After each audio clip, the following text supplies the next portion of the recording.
Right, I think we're live. Yeah. Good evening, everyone, and welcome to another session of Enterprise Wednesday. It is the 1st of June. We're almost at the half point of the year of 2022. We have a wonderful show today. We are live on Facebook and YouTube, and this is brought to you by APU via the Enterprise at APU uh, team under the APU sandbox and the whole entrepreneurship gang that we have. Uh, with me today is also my partner in crime as a moderator, uh, our dear student, Nicholas Wong. And we have a wonderful guest this evening, very prominent individual in the area of AI, in the area of financial digital solutions and ideation. He's also been a very, I will give more details once I introduce him by name. Yeah, so we have Professor Nazri uh, with us this evening. Welcome, Prof. Hello, Prof. Videsh, and hi, Nicholas. Special welcome to everyone. Thank you for being part of Enterprise Wednesday today. Uh, we have a wonderful topic of technology embedment into entrepreneurship. Entrepreneurship and the enterprise at APU has been an ecosystem that has been running since May 2021, and we continue to go strong. Uh, Having a guest like Prof. Nazri has always been a pleasure to us because it not only as a true professional, but a true professional who has got such a long list of contributions, and I think he's going to share his experience and exposure with us this evening. But before that, let me just give you a crackdown on some of his achievements. Yeah, uh, very. He's currently the chairman for the Center of AI Innovation uh, Global. He's also the founder and CEO of MyFin. Uh, he has been engaging in analytics since 1999. That's a long time, yeah. Having worked and supported top US and European FIs, financial institutions, and has always been on the AI grounds from the beginning. Uh, he has led or currently leading as an advisor to more than 500 digital transformation projects as part of the University Industry Partnership and the Digital AI Labs, also known as DIAL or DIAL, programs for public, private, and non-profit organizations. Uh, he is also ranked number one as a global thought leader in three categories: AI, predictive analytics, and digital transformation by an independent US based research group called Thinkers 360. He has won the Global Excellence Award 2020 by the US based group globalchamber.org. And again, a lot of numerous awards at the Asia Pacific level. Young Business Leader Award in AI Innovation in 2010 by MITI, the Ministry of International Trade and Industry, Malaysia. In 2019, he was awarded the IFN's Global Winner for Best Data and Analytics Platform, listed as one of the world's top prominent and influential personalities in the OIC economy under the AI and FinTech category by Islamica 500. Interesting enough, he's currently a member of the Board of Governors for Republic Polytechnic Singapore and also advises the School of Infocom. Uh, he's also an honorary consul for the Republic of Cabo Verde, West Africa, uh, and also which was appointed through the Ministry of Foreign Affairs Singapore. From Nasri, that's a long list. I just got tired parsing it all out. Uh, Kudos to you, and very happy, very proud to see someone achieve all the accolades that you have attained thus far, and very humble to have you on board today in our session this evening.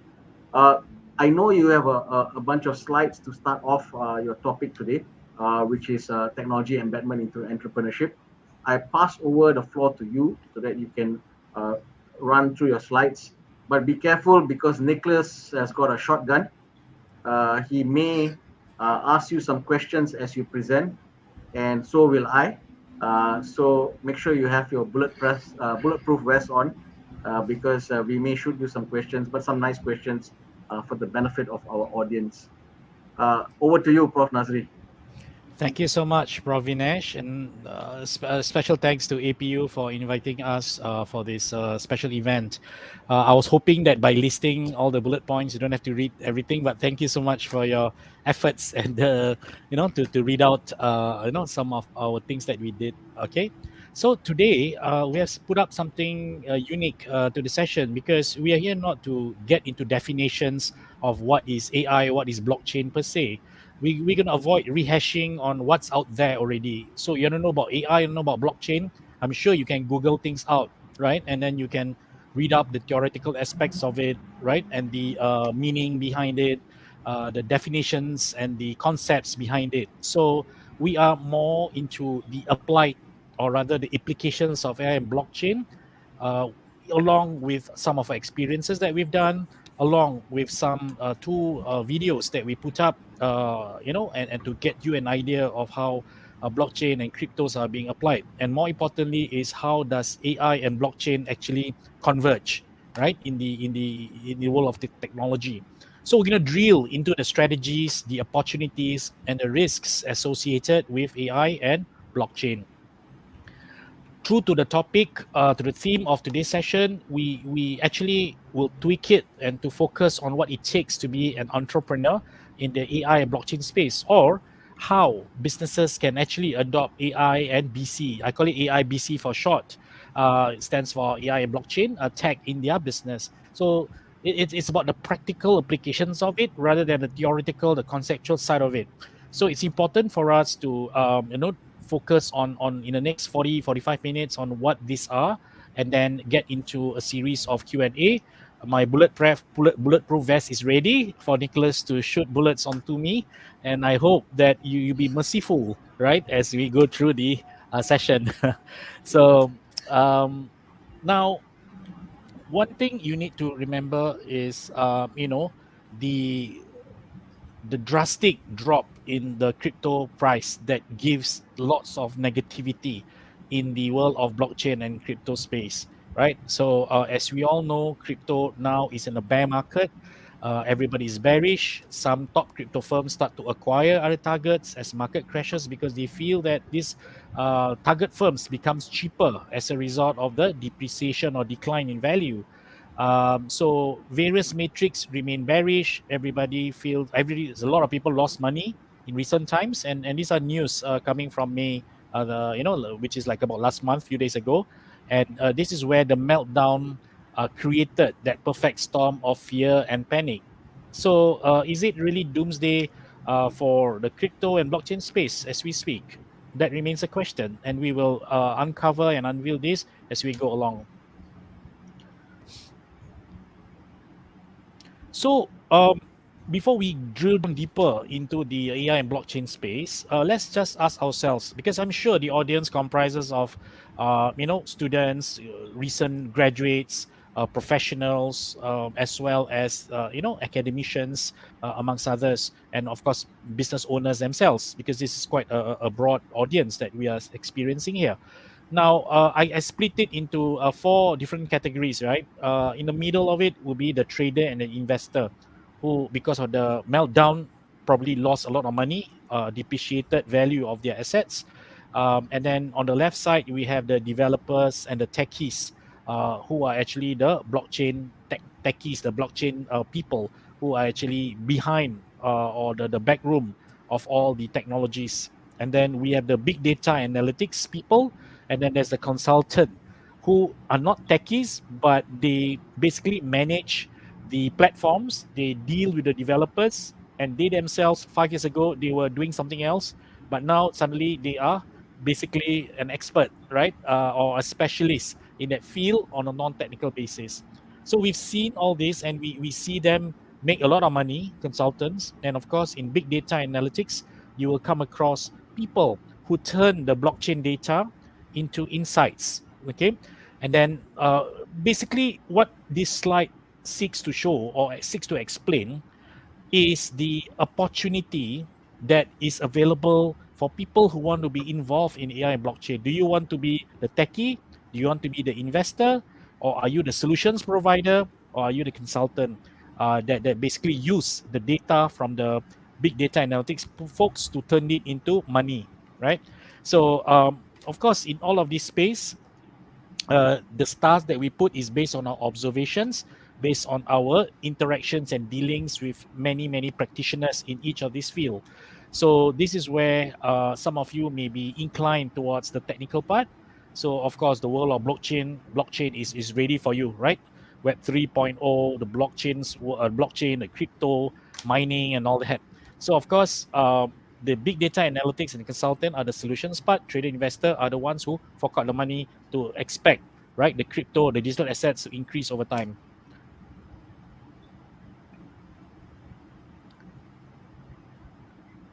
So in our space, just the last 6 to 8 months, we've been involved in valuing blockchain and AI companies, and they have been valued between the range of 25 million to 243 million US dollars. They could be an insurtech company that use blockchain. They could be a DeFi wealth management platform that seeks to break down the intermediaries between the fund seeker and fund provider. They could be a fund management company that manages a portfolio of crypto assets. They could also be a trading platform that facilitates the buying and selling of various digital assets. So in all of these, we've come across, we dealt with them, the business owners, we dealt with the investors, and basically a lot of these activities are being evaluated, used, utilized, explained, discussed, and a lot of work is needed to basically ascertain the intrinsic value of each company. That means what is your underlying value of each of these venture? Why are certain ventures worth more than the others? What are they based on? Are they based on purely digital assets, or are they based on future potential, or are they based largely on historical? So you will discover that in the world of blockchain and AI companies, they adopt a more forward-looking valuation. Okay, not just outside of the market, but within the capital markets. When you talk about listing in the US, listing in various capital markets, the traditional equity markets, right? So people are looking for the future. People are looking for the future potential revenue generating capabilities of this company, right? So when we deal with them, we learn many things, right? So what causes them to be worth so much when some of them are even pre-revenue generating, some of them are modest revenue generating, and yet some of them are even loss making? So what created the value that goes along with the business model that they're pursuing? Now, based on our background, we also, as mentioned earlier, we spent a lot of time on AI, and AI is basically platform agnostic or technology agnostic. That means we go through various technological tools or models, right, to be able to crunch the data, to be able to see what kind of processing capabilities that each technology has and the kind of output that they have. I think at the end of the day, the most important part about understanding blockchain technologies is their linkage to AI and how data is being harnessed. This is the key theme of my message here. So when you talk about distributed ledger, when you talk about independent databases of information, so to speak, right? Data, structured and unstructured data coming from all over the place, captured in independent and interconnected databases. So surely beyond the platform, the data is so precious and it matters on how it's being harnessed, how it's being processed, how is it being generated to create higher value. This is the part that you need to remember for today's session. Now, when you talk about data, right, imagine that in simple terms, you have a dashboard, right, that shows the breakdown, the trends, the distribution mix, the sources of revenue, the sources of activities coming from certain jurisdiction. Okay, and then imagine that you come from different departments in an organization. Some of you are from sales, accounting, finance, operations, research and development, for example. And then some of you, right, may come from different sectors, different industry groups, right? Some of you may have experience before joining that particular firm. You are from the health industry, manufacturing, services, logistics, amongst others. Now, when you have a dashboard like that, right? When you have a dashboard that shows all the trends, all the charts, all the distribution, and basically the histograms, ask yourself these four questions. Looking at the diagram, ask yourself what is the current situation that you can get out of interpreting this dashboard. So I would imagine that 90% of us will be able to explain factually. Oh, things are declining, things are increasing. 50% came from A, 30% came from B, 20% came from C, right? So it's on an increasing trend, it's on a declining trend. The highest is this period, the lowest is that period. So anybody reasonably educated and intelligent will be able to state what is the current situation based on looking at the dashboard. And then second stage is what causes a trend. We want to know the causality.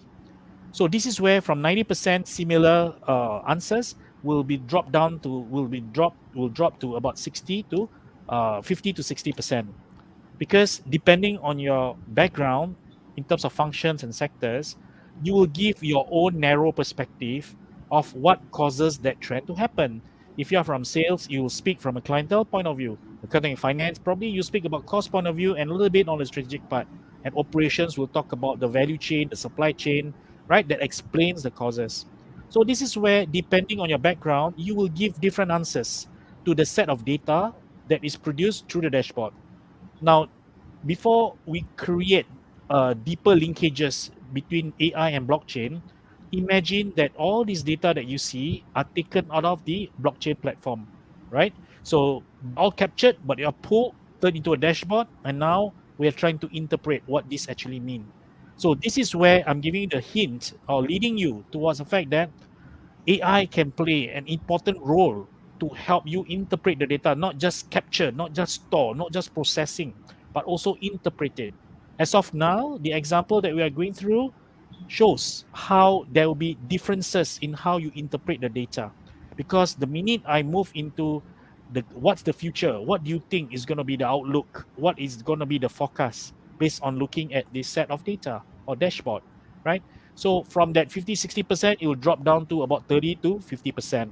So everybody will give a different outlook, different future, different forecast about what's going to happen to the organization or to the subject matter, whether it's increasing, declining, is going to be affected by ABC, macro, micro, and then followed by recommendations. Similarly, because the diagnosis is different in terms of the causality, because the outlook is different for many of us, the recommendations will also start to vary, right? So imagine you are the CEO or the chairman that presides over this meeting, and you have to take a lot of feedback, a lot of inputs, a lot of perspectives from people from head of sales, head of accounting, head of operations, head of R&D, and they are formerly from Apple, Microsoft, Sam Darby, and so on and so forth, right? So you as a CEO, you as a chairman of the board, you will have to listen, you have to interpret, right? And you have to finally come to a conclusion, like what is the final decision.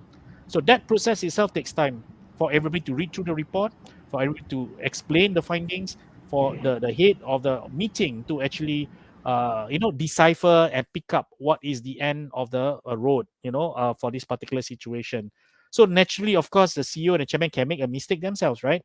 Because of lack of foresightedness, lack of the ability to look at scenarios, what is, and because everybody's different, right? Everybody's smart, but yet everybody's smart in a different manner, and yet they are all fallible, to mistakes, to errors, or to bias. Okay. So now that I explained to you how different people interpret data in different way, how does AI actually come in? AI comes in right there in the middle. Okay. Prof. Nazri, can I interject and Sure.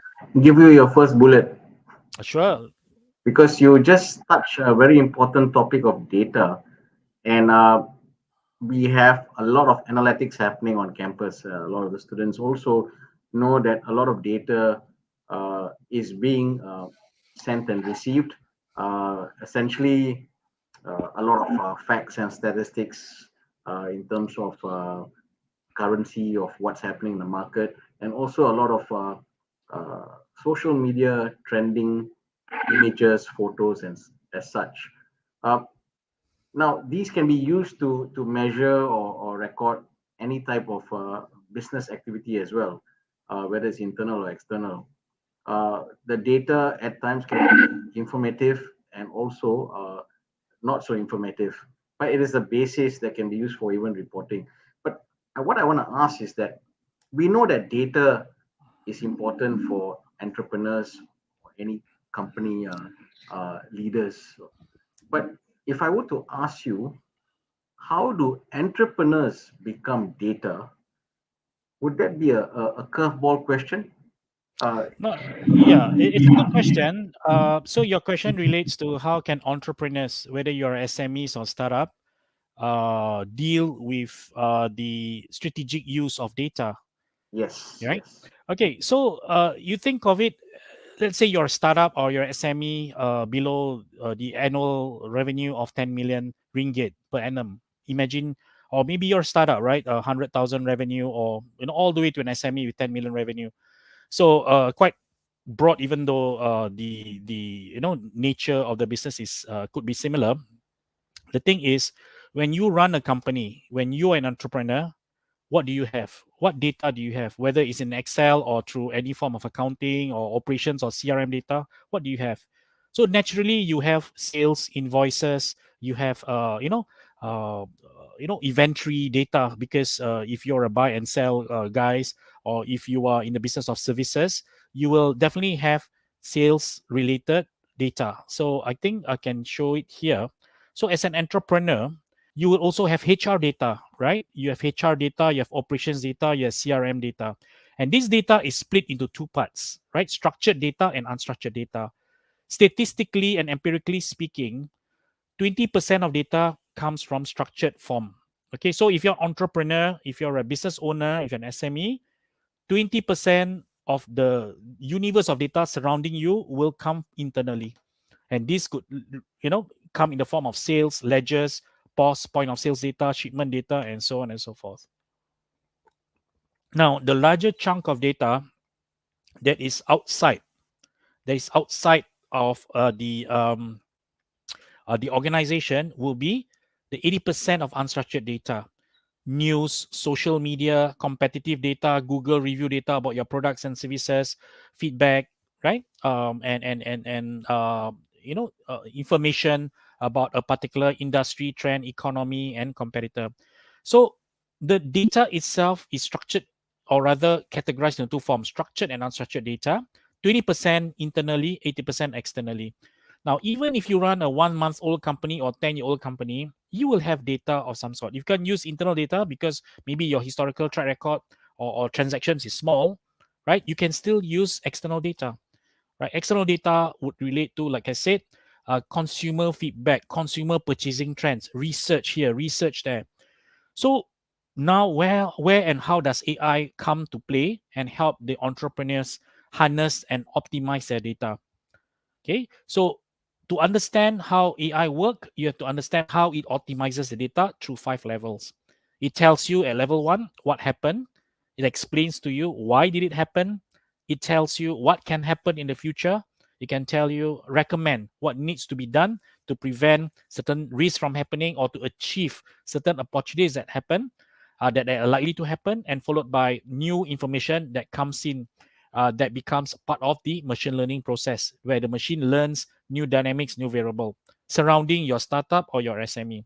So it could be HR data, it could be financial data, it could be marketing data, it could be database of your blasting activities, right? And all these can be turned in different levels of effectiveness to the company's top line and bottom line. It can tell you these 5 levels. It can tell you key findings. It can tell you profile. It can benchmark. It can provide you checklists of what you need to do unique to that situation. It can tell you the sentiments of the market. It can tell you about the sentiments of the competitor, the challenges faced by certain competitor or a certain player that you're emulating. So all these things become very rich and very concise and precise for the business owner. Hope it answers your question as a start. yes, more than expected. Thank you very much. Uh, yeah, so I don't have any more questions on data, but I thought that was a good push towards what the benefits of data would be if it's coming the other way around rather than the usual utilization for a business purpose, but how entrepreneurs will also be part of data as an entrepreneur itself. Yeah, please continue, Prof. Nazri. Thank you, Provinesh, for the question. So to give you an idea, I mean, we've heard about AI, but can you touch and feel and see? So AI comes in the form of the ability to automatically interpret data across the 5 levels. What happened? Why did it happen? What can possibly happen? What needs to be done, and what needs to be monitored? So, with these engine capabilities, AI will be able to conduct all these 5 activities and communicate either through a text basis, like what you see on screen, or this text can be converted into voice. Right? You've seen Friday and Jarvis in Iron Man, right? So that involves robotics, but that involves text to speech. For Jarvis to speak to Tony Stark, he would have processed lots of data around it, very unstructured, very structured. Everything is all about mechanical. I mean, everything about engineering data, physics data, and then the AI will start to interpret. Hey, Tony, you got to be careful of this, be careful of that. You're hitting that altitude also, and so you'll be losing oxygen.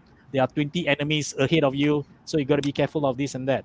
So that is a combination of robotics with a text to speech, right? And text to speech then follows through a certain set of comes from the set of complex algorithm, what we call AI, right? Artificial intelligence.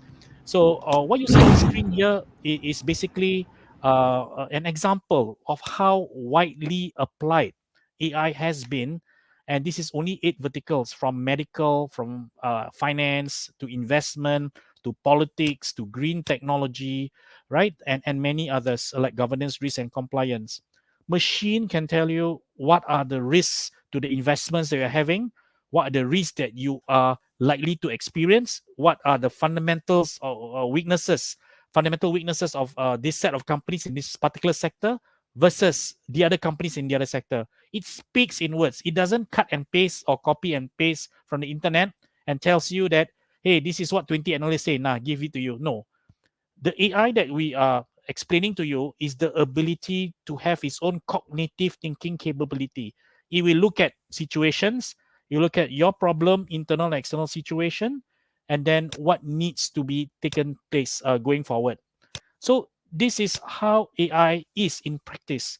Very different from BI. BI stands for business intelligence, which are essentially the dashboards that you've seen earlier. So BI is different from AI because when you talk about BI, it's merely a series of dashboards like you see here. It doesn't tell you, it doesn't answer for you the 4 key questions I asked earlier. And it's full of bias, it's full of subjectivity when given by the humans. But machines can help to bridge that gap amongst humans, okay, by taking that data, clean it up, process it into the 5 levels, right? And then um, explaining in words and then convert the words into speech, possibly if you want it. So it becomes like a dynamic set of fact processing, or rather evidence based approach to tell you based on facts and figures. So this is where AI comes to play. So Uh, Sorry yeah. to interrupt, Prof. I have a question. Yeah, regarding the AI. So from my understanding, AI is basically just a computer trying to decipher some data and come up with a results like a human being, but without the presence of human, so that we can automate a lot of things and have the report that we want. Even during our resting time, and even execute like automated actions based on their evaluation of their report. So I was thinking of like in the crypto world, we know that Elon Musk is a pretty big name, and basically his tweet can influence a lot of people, right?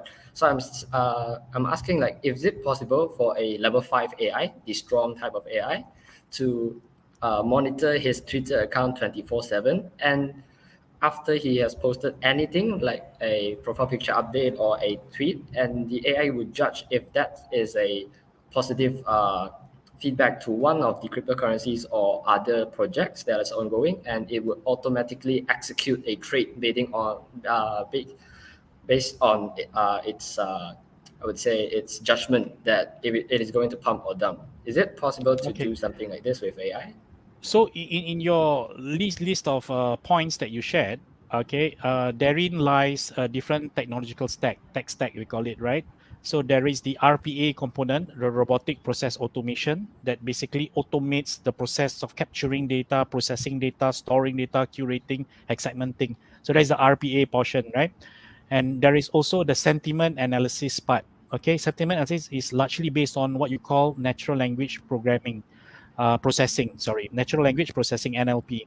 So NLP uses a lot of qualitative or unstructured data that goes into the engine. So in this case, whatever Elon says, right, there will be a sentiment. Even I think somebody LinkedIn was showing a certain gadget, or rather the certain tool that they actually analyze the expression. So that's one part of sentiment by using visual. So what I'm referring to is a text processing part. So the words he used, the vocab, the adjectives, the nouns that he used, right, will be able to give a sense of whether it's a positive or negative sentiment. So that's the second part before I answer fully your question. Third part is basically, okay, where is the cognitive portion, right? So you're trying to link it to impact. You're trying to gather all the data or information that has been said out, okay? And you're trying to see, okay, the impact on digital assets, the impact on this company, the impact on that company, okay? That means companies related to him, as well as his competitors who will likely to respond to him in a certain way, which happened, right? So at this point in time, to give you some perspective, perhaps my colleague Miza can try to pull out a comparison that we make between Jack Ma and Elon Musk, where we try to understand another dimension, the personality type, the leadership style, the strategies that they adopt. For AI to be effective, it cannot be purely based on the words that one person says, even if it's tracked over a period of weeks or months. It has to go deeper than that. You have to look at how he has been managing Tesla and the likes of it. You have to compare him against the opposite side of an entrepreneur like him, who is more conservative, more how to say, less flamboyant, like Jack Ma, and of course Reed Hastings and few other top CEOs in the US. So you have to get into his mind, his profile, his personality. So we put, if my colleague can pull that particular slide where we put side by side, what did AI say about Jack Ma versus Elon Musk based on the last 20 years of their press releases, speeches, and based on the things that they did, and link it to their financial outcome. That means the companies that they manage, there'll be some financial matrix. So you have quantitative data, you have qualitative data, you have personality, you have traits, you have transaction, you have past news that they did and said. Now, with all of this data information comes together, what is the future? What is that probability that they will do A, B, C, D, and what's the impact? So what I'm hoping that my colleague will flash. Let me know once that is done. Let me check my screen. Okay. So if you can pull it out, that'd be great. So that will help you to how to answer your question. The short answer to you is yes. That will be that strong possibility that you can link the things that they said they did in the past, present state, and what they are likely to do. Because it's all about scenarios, right? Scenario one, Elon is likely to say this. Two, then scenario two, say this and say that, and then based on each scenario, like a binomial tree diagram, it opens up into the implications and the cost. So what AI does is, instead of doing manually, it processes millions of data points per second and try to link, like as if you are playing against Deep Blue in a chess game, right? So it's the same Yeah. thing. It's just that it involves a broader thing. So when my colleague will be able to flash that deck in some of our studies, because we studied the Fortune 500 CEOs and studied them for 20 over years, all the financial, non-financial speeches, interviews, comments that they made, we analyze their pattern and see how impactful this has been to the company's what do you call that, shareholder value. So once that slide is ready, somebody just ping me, and then I will go back to that again. Is it okay? Yeah, I think that's fine. Great. Thanks for answering the question. Yeah, that's very insightful. So there are some questions that I was made to know in the chat, in the comment section. Do we want to talk about it now? Usually we wait for the questions from the audience at the end. Okay. We take them at the end. And I think it'll be fair enough for you to continue with your presentation. Okay, no problem. Thank you. But we do shoot bullets in between because this is called a fire chat actually. Okay. Happy to do that. No Okay. problem. I mean, the slides are not expected to be dense, but captures the salient points. Like I said, we don't want to waste time on defining what is blockchain, what is AI, but we're trying to focus more on how three things are very critical in the AI BC space, right? There's the Yep. platform part, there's the data part, and of course, with the decentralization, the distributed ledger concept, the ownership is passed down to the people, especially in the context of Web3 3.0. So this is about how data is being captured, stored, and processed. So to me, the valuation of any startups, of any SMEs, hinges on these three things. How robust is your platform? How insightful is your data? And whether you have the ability to control, own, expand it, right? So that leaves the ownership as a central part of why blockchain became an excitement for many people. Call it hype, call it fundamental, call it real, right? Whatever it is, elements of these three will be the deciding factors on how valuable a company is or an SME is when they adopt AI BC. Okay, this is an important slide, I feel, not so much on a conceptual standpoint, but visually trying to explain to you AI can exist in either centralized databases or blockchain. I want to emphasize this because AI is platform agnostic. So whether you are decentralized or decentralized, AI, because of the element of data, right? The AI engine, the level 1, level 2, level 3, level 4, level 5 can exist in each of these scenario. So important thing is to ask yourself these 5 questions. What is the data telling you? Can you explain what causes the trend or the cause and effect? What is likely to happen? And what needs to be done? What's the recommendation when the data that comes from centralized or blockchain platform? Okay, what is it telling us? Are we, in a riskier position? Are we in a better? Are we in a worse situation? Right? Are we expecting this and that to happen? So this is the question that Nicholas was asking earlier. How can we bring data into insights? How we turn it into predictive and prescriptive insights? Right? So the example that you talk about, Elon Musk making series of tweets or making that Twitter acquisition. Right? So it doesn't take much for AI to actually process the 5 to 10 possible intentions of Elon, and then each of the situation they will try to come out with the impact measurement. So likelihood that Twitter will go down after this comment, then after that it will bring up back again, subject to regulatory this. So there is always a macro, micro, structured, unstructured, level 1 to level 5. AI works in this way. We must understand machines like the way machines understand human, right? Machine tries to mimic the way the brains work, the way HR people work, the way investors work, the way doctors, teachers, how we think AI with the help of other humans, they will try to emulate the humans. But we as humans, even without coding or programming, we must be able to understand how machines work, right? So in order to understand how machines work, you have to look at how they look at data, structured, unstructured.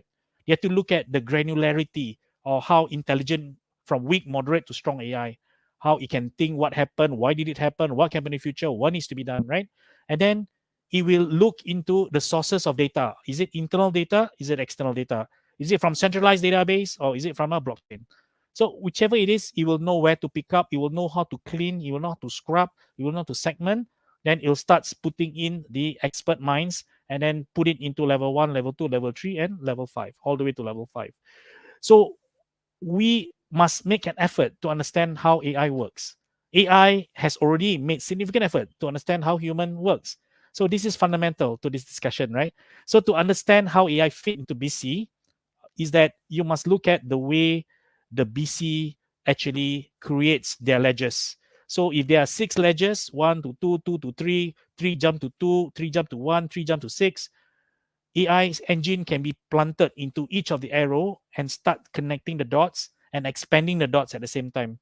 In our team, we use the word ETD, and CTD quite a lot. ETD means from a single node NODE node, it can expand. You have to expand the horizon, the kind of thinking of any human expert. CTD means when the data is all over the place, like the way you look at the blockchain, you must connect the dots, right? And to interpret it, if it's a HR blockchain, okay, are people performing well? Are people not performing? Why are they not performing? What are the factors that cause them to be like that? What are the future trends that we need to take into account? How do we need to get ready for a more talented workforce in this particular company, in this particular sector, in this particular culture? So you can see the variables start to get very wide, very broad, right? So manually interpreting it is fine for one employee. But when you have 500, 1,000, 10,000 employee, it's humanly impossible to connect the dots manually, right? So I pause for a while here and perhaps, invite questions from the panelists. Yeah, I have one. Uh, you know, dealing with blockchain technology basically involves picking up an entirely new vocabulary.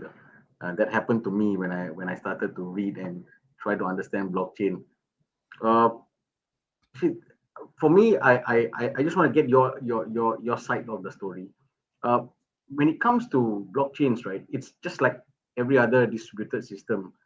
Uh, it is not so resistant to uh, or they call it anti-fragile. They are to a certain extent anti-fragile, which means that they don't know how to respond to attacks or yes, the security within it it is not strong enough. So I think this now requires a large network of users. Okay. So the blockchain itself is not a robust network, and it is just a grid of nodes, and it is that is my small concern that I have. So what is your take in terms of the security, the network security and the network size pertaining to the blockchain? Because if the blockchain is going to be a front runner, then it has to be secure, isn't it? Mm-hmm. Okay, so I'm not a security specialist, neither am I a network specialist. But what we do internally is that, and what we advise externally to government, to banks, to central banks, amongst others, is that in order to ensure the security of the technological platform that you're running, whether blockchain or AI or cloud or SaaS, there has to be at least three different ways to ensure the security. Of course, there's a technical part of it, right? So you have your pen test, your firewall, you have your security measures, whatnot, and still people still can hack you, right? Whether you're a government or your bank, right? This happens. So there's a technical part of it. Then we surely know that then that is not robust enough, right? We will always be susceptible to certain attacks. Even we put in a lot of technological walls and fences and all that. So no matter what, there will always be new versions, new attacks, new penetration, and new security breaches. So that brings me to the second point. Then there is also the legal part. Legal part means you try your best, okay, to sit down, get experts in, consultant in, and you put a legal framework, okay, within the organization, and say that you can only access this that. So that means sorry, that is the internal procedures. The legal talks about putting in the legal what do you call that, agreements in place, whether it's with your vendors, whether it's with your service provider, whether it's your staff, right? They will be needed to basically be legally responsible if any of these things happen, right? Because of either fraud or negligence and all that. So there is the legal part that forms part of the contract between service provider or even certain heads of department, okay, for due diligence and care. Then the third part will be the operational part. So this is where I was trying to allude earlier. Operational part means the level of security access, the level of procedures, the level of training. As we speak now, we are involved in some projects dealing with anti-bribery compliance, right? Where it is definitely a requirement for every employee to go through some form of training some kind of awareness, some kind of data governance or data management knowledge, right? And they have to sign off that they've attended, they've understood it, and they will not do anything to the contrary of the safety of the data that is being managed, right? So that's operational. So operational is a continuous lifelong learning. As long as you're in the organization, you are in the situation where you have sensitive data, you'll have to go through that continuous training. So that is the operational part, right? Then of course there is also the what you call a level of uh, uh, what you call some people call it dissection, diversity. There's an audit term for it, a segregation of duties, right? So people who are involved in A, B is policy. So this category, the fourth category, is called the policies, where you basically initiate levels of, you know, segregation of duties. If you belong to this department, you cannot handle that, and if you belong to the department, you cannot touch this part of the data. So there will be segregation of duties, and this is quite traditional. It's not new. Just that in the world of rapid technological trend like blockchain and AI, you cannot just adopt traditional, but you must know ahead of time, like what are the, you know, components in the black box, what are the you know, level of access, what is a security authority level of authority to access a certain box, you know, like there are many boxes. So how do you actually ensure when you do a blockchain for AI in this slide and the AI for blockchain, how do you ensure the right people are having the right access and they are in the right frame of mind and they are not tempted by A, B, C, D? So a lot of processes, do you think is actually by technology? Do you think it's actually flawed because of technology? You'll be surprised to know that 60 to 70% of any breaches is human, right? So even scandals, even, you know, machines don't create scandals, you know. Machine do not steal 10 million and put it in the machine bank of account. Machine is being used by humans to basically override the security levels and then transfer the money or transfer the fraud or transfer the data to another place, right? So this is where we need to be very objective and very clear about the role of humans in the setting of the security. It's not the technological fault per se. The humans play a big role in it, and hence the four factors I mentioned intersperse, or rather interconnect, right? Connect the dots between human and technologies, and how do you build a framework and a ring fence around those activities. So that's a very complex thing. So unless everybody and everyone is super aligned on the step 1 to step 1000, so there will always be some lapses or, you know, cracks, you know, that will be leaked out, right? Misa, maybe you can show very quickly, as I promised, the Jack Ma and Elon Musk. Thank you. I'll stop share now.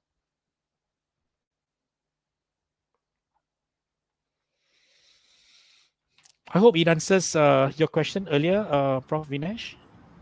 Yes, it is, and a bit more, of course. Uh, yeah, let's have a look at this. Yeah. So in some of our studies that we shared in public programs and webinars, we try to understand the leadership effectiveness of a person called Ma and a person called Musk, right? So and we have evidence to bank on, i.e., their financial profile, right? And the financial impact of their behavior, their strategies, their leadership abilities. So I'm not talking about Twitter now. I'm talking about how the examples that you see here can be applied in a Twitter-like setting. So here we are trying to understand when Ma and Musk were debating in China, right? So they were talking about the ideologies, the entrepreneurship style, and all that. So the world was divided into two: Team Ma or Team Musk, right? So we took it a step further by analyzing the past 20 years, not just their financial results, but their behavior. Misa, if you can show me the slide before this, where we talk about the qualitative behavior. So what we did was we used the combination of the AI things like NLP, NLG, NLU, natural language processing, understanding, and generation. So we look at structured, unstructured data. Then we look at the patterns of top women leaders and top male leaders, and we see for the past 20 years what put them in a living room. What will be the commonalities? What will be the common factors that identify them as a business owner, as a strategy, or as an entrepreneur? And we start doing scientific analysis by scraping, analyzing all the information, and then map what are the similarities and differences. And then we pull out Jack Ma and Elon Musk. Next slide. And then we look at how Jack Ma's stock performance is less steep compared to Elon Musk. Yet, fundamentally, from a balance sheet standpoint, Alibaba Group has, this is before the scandal that he made, statement that he made with the regulators, right? So you can see, without even reading the contents, for those of you who want the contents, please request separately. So you can see that Alibaba has green, green, green, green based on 4 pillars, right? Black is excellent, red is bad, green is obviously good. And then you see Elon Musk in Tesla, right? You see amber, red, red, amber, right? So red means very weak, very strenuous. Yet from a stock market point of view, at that certain date that we did at time, he has 4,000 over percent jump. Elon Musk has 4,000 despite having a weaker balance sheet fundamental compared to what 153% for Alibaba, right? Yet you will see why, right? You pull out Musk character, attributes and strategies versus Musk versus Ma's character. They sound all alike when I speak it that way. You will realize that the style that Elon Musk have, charismatic, cowboy, very brazen, if not enough, I must go Musk, So he's able to charm a pool of institutional investors who believe in him, right? And then Jack Ma will attract a different kind of investors who are more conservative, more, prudent and more logical in nature rather than pure innovation. So this is where, it becomes very key for companies like, for us to understand companies and their leaders. Hope that makes sense. Yes, it Thank you, does. Lisa. Very clear indication and insights to effective leadership, which Correct. is a very important skill set and characteristics for any entrepreneur. If you don't have leadership, you cannot become a good entrepreneur as well. Uh, I'm just going to go Yeah. into the questions that we have from the audience. Is that okay, Prof. Okay. Nazri? Sure. Let's go ahead. So, can we post the first question and Nicholas will take it forward? Yep. Okay. So first question we have from Fahan, saying that the cryptocurrency market is not regulated by the Financial Conduct Authority (FCA), so there are no rules in place to protect your business. Technically speaking, is it really worth the risk for a business to use cryptocurrency right now? Okay, so obviously the regulators all over the world are very concerned about, especially every time there's a bull run, they are concerned. Every time there's a bear run, they are also very concerned. So certain countries actually ban, right, the use of cryptos. Certain countries don't. You can count by the fingers in terms of which countries allow that. So to say that there are no rules in place to protect the business is not entirely true.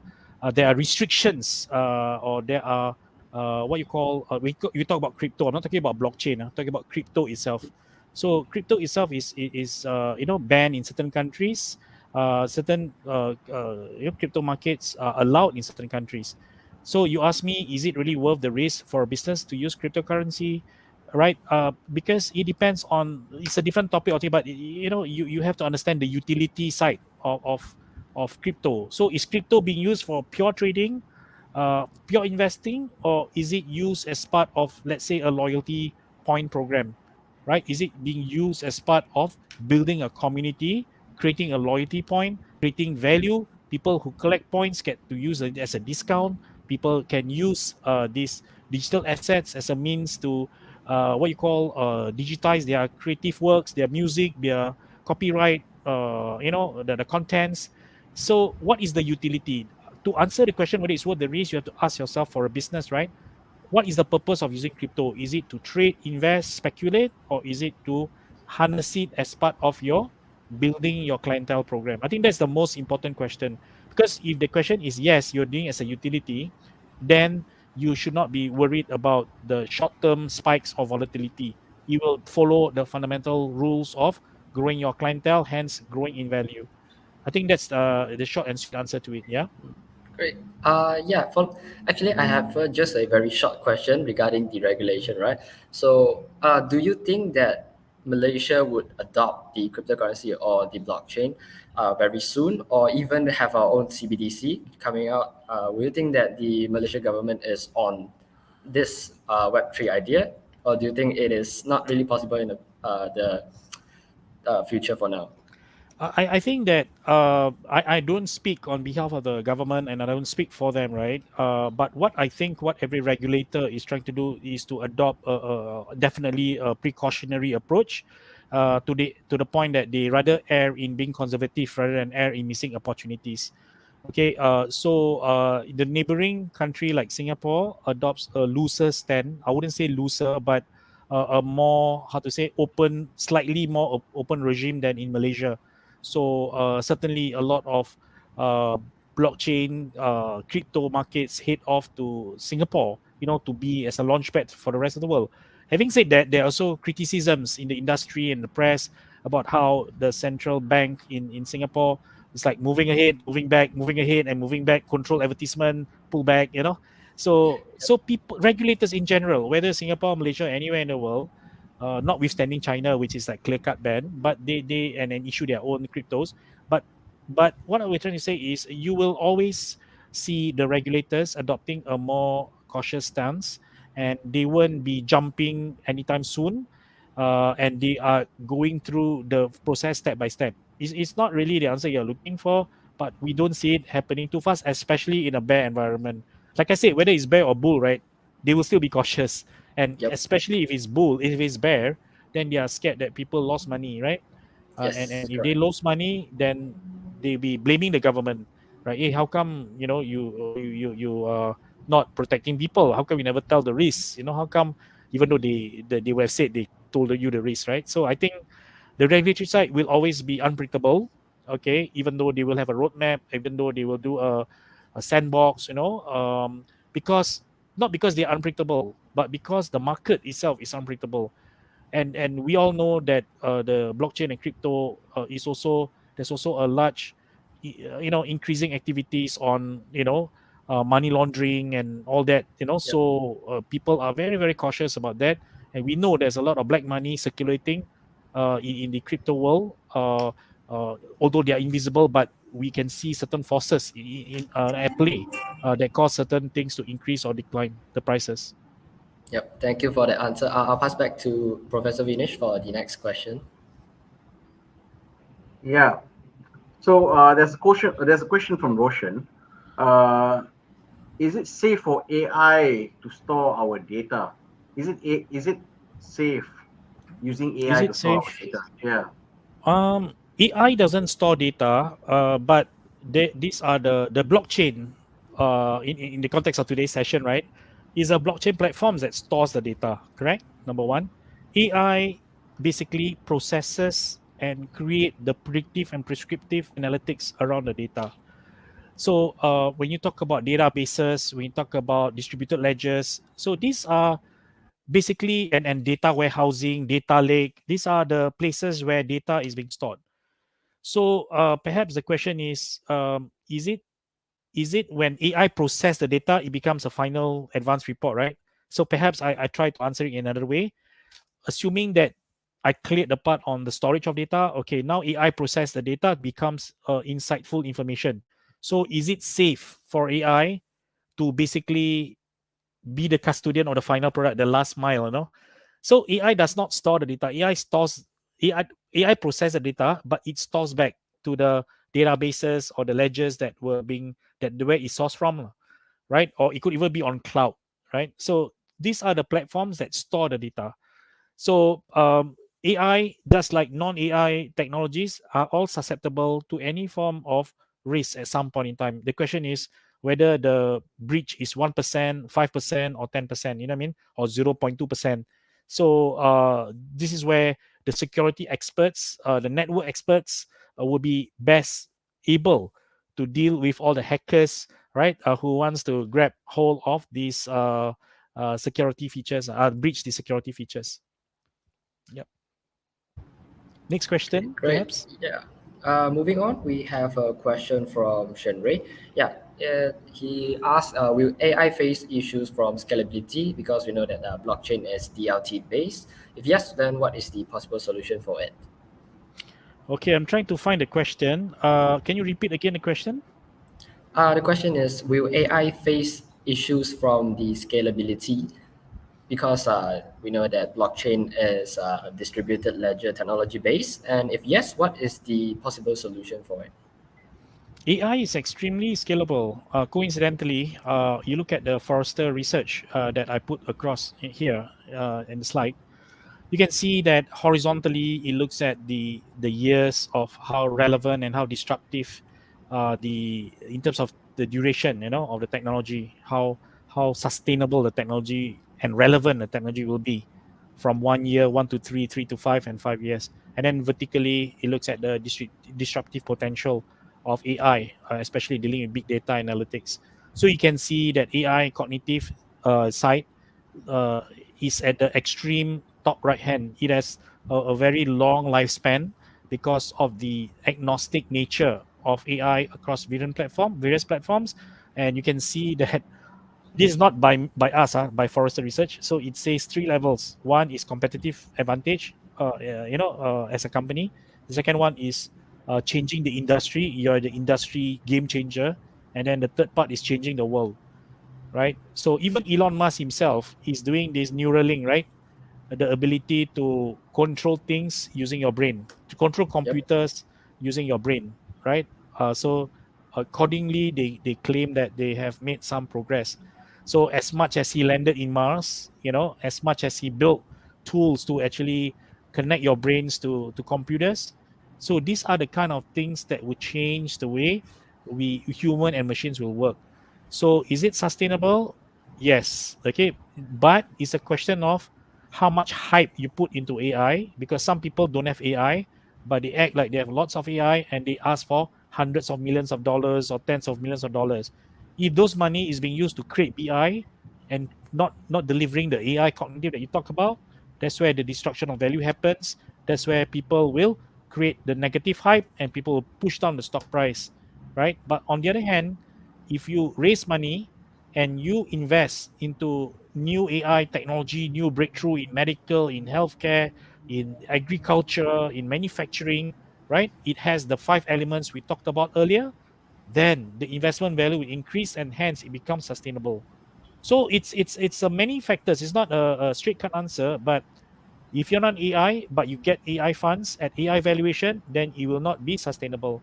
But you have an AI fund, you raise the funds, and you put it to good use, you impact the industry, you impact the world, then your value will be rising over time and sustainably it will be on the rise. So the potential for AI is limitless. Depends on how much investments of the minds and how much intelligence is being fed into the engine. I hope it answers the question. I'm going to skip the crypto video. We are not endorsing any of this, but we thought perhaps we can move into the okay, what next? Sensing that we've reached 7:05 p.m., right? My advice to those who tune in is, to try to answer the question. So, what can you do? you don't have you may not have the programming knowledge, you may not have the blockchain tech, you may not have the investment dollars to invest in cryptos, right? Or even no time to take an AI 3 year 5 year computer science program. So yet, what can you do? How can you be involved in blockchain, in AI and AIBC, and how to get started? May I move on to the next few slides, moderators? Yes, please go ahead. Yep. So this is the action plan. Okay, the action plan is this. Okay, we have to learn and acquire AIBC. If not, we'll be left behind in the curve. Even for us, we've been involved in AI for 15, 16 years as a full-time business, right? But blockchain, probably about 1, 2 years. And we're involved in the valuing of the business. We're involved in building analytics for the blockchain as well as the crypto world. So what we are saying here is for students, especially for graduates, you have to be relevant for IR 4.0. How do you get into a guided mentorship program to get people without programming skills to get experience? There's no snapping of the finger and immediately you have the skill. Impossible, right? So what we're trying to say here is there has to be a practical program that helps people to get the experience, to get the expertise, and to get the network. Okay, so and in particular, our group, our Center for AI Innovation, is looking for blockchain and AI analysts that will build robo advisors to interpret all the raw data that you see on screen here. So right now, I pull data from Hopi, is it? What's the other one, Amiza? The name of the system, based on our 2 case studies. So basically, if you download an app, you trade in cryptocurrencies on the downstream part, right? You have different currencies, and you have the robo advisor, or rather a chat bot, trade bot, right? That basically tells you based on the parameters, they will produce what sort of returns, what sort of they will select and pick for you the right assets for you, right? And then they will monitor for you. So to me, they call it AI, but this more like RPA, robotic process automation. You basically set your criteria. They will monitor the thousands of things happening every second, and then they will follow your rules and then pull out the results. But does it do the 5 things we talk about? Does it tell you what happened? Does it tell you why did it happen? Did it tell you what can happen in the future? Does it tell you what needs to be done? And does it tell you what needs to be monitored? No, right? So the AI that we're looking for is that we want to build the engine that interprets whatever screen do you see here from the blockchain or crypto platform. We'll interpret. We build a robo advisor that interpret all these what you call the structured data, right? So this is part of our initiative that we are, opening up to the community of APU to see how we can map the brains of top experts in the system that deals in crypto and blockchain, do these 5 levels, and we want to train you to turn blockchain data into reporting, decisioning, statistical, into strategies, into converts numbers into knowledge. So this is the ones that we are looking for. For those who are interested, okay, we basically have this program called the Professional Certification in AI program. So how do we mean by that? Complete a course with us, okay, and we'll help you to build a blockchain analytics company. We can even attach you to a project company that deals with such blockchain activities, right? And then you can apply once you finish the project, once you attach your internship or apprenticeship, you can apply for the venture building program where we will see whether you are ready, suitable, and committed to set up your own venture company. And through this venture company, you'll be part of a potential listing group that basically looks at how we can accelerate and turn this into a 10, 30, $50 million valued company. Okay, so this is from learning in the classroom to attachment or apprenticeship to venturing as your own technopreneur. So this is the pathway that we put up, okay, between 4 weeks to 3 month program.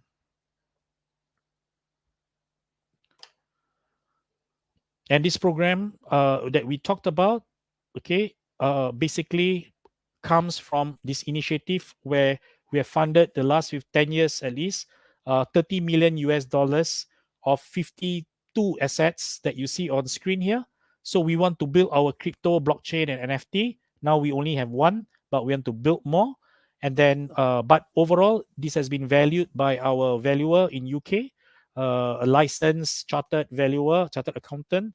Our assets are worth at least 950 million across all 50 systems in the last 10 years.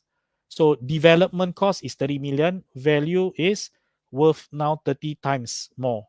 Okay, so this is the upside of the program that if you enroll in it, there's a chance and there's an eligibility route for you to pursue this with us, provided you're ready, you're committed, and of course your ideas are good enough for this program. So at the end of the day, this is part of incubation and venture building to achieve a hockey stick growth. So last but not least, there are 2 tracks. The Applied AI programs talk about professional certificate in decisioning analytics, a 4-week program, followed by a professional certificate in applied analytics awarded by the Center of AI Innovation, a network of 20 country centers worldwide that consists of AI practitioners and adopters. So each of these, the first one is purely learning based on other people's project. The second part comes with the apprenticeship for the program. So all these little investments means very little compared to the upside that we are looking at, which is average of 10 million and above valuation. So join us now if you're keen. Please contact Niza. And her handphone and email is there. So any details you can always get hold of her, and of course through the organizer, of course. And this is where we welcome you to this program. Yeah, what you call the AIBC program. That means it's a track specially on blockchain and AI. Thank you. Thank you, Prof. Nazri. It was a wonderful, clear insight into AIBC. I'm going to use this term from now onwards as well. AIBC, not ABC, but AIBC. uh, That's good. Wonderful correlation towards entrepreneurs and entrepreneurship and leadership. I think you brought in the technology part, which is the AI and the blockchain.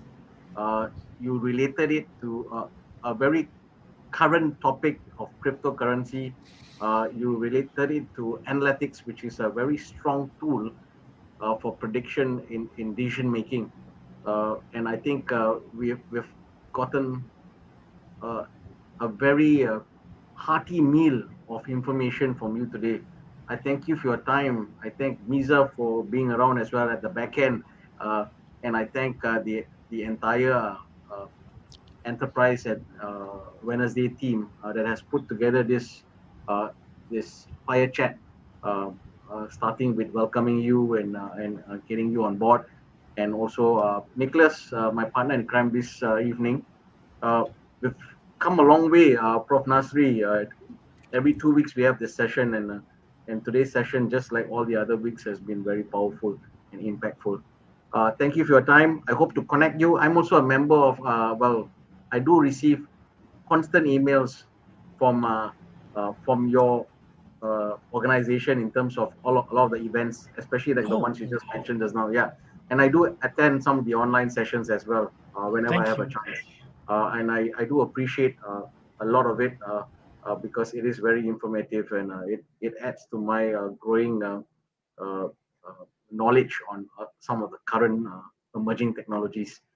Yeah, so ladies and gentlemen, audiences online, we've come to the end of our Enterprise Wednesday Fire Chat for this week. Uh, thank you, Prof. Nazri.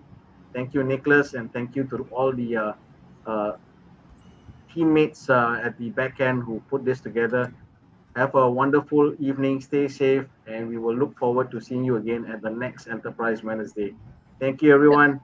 Thank And you. Thank Bye. you. before we Thank you, go, everyone. be sure to scan the QR code on the link on the page right now for your e-certificate, so that you get the certificate for participating in our Enterprise Wednesday today. And once again, very thank you to Professor Nazri and also Professor Vinich for this amazing session.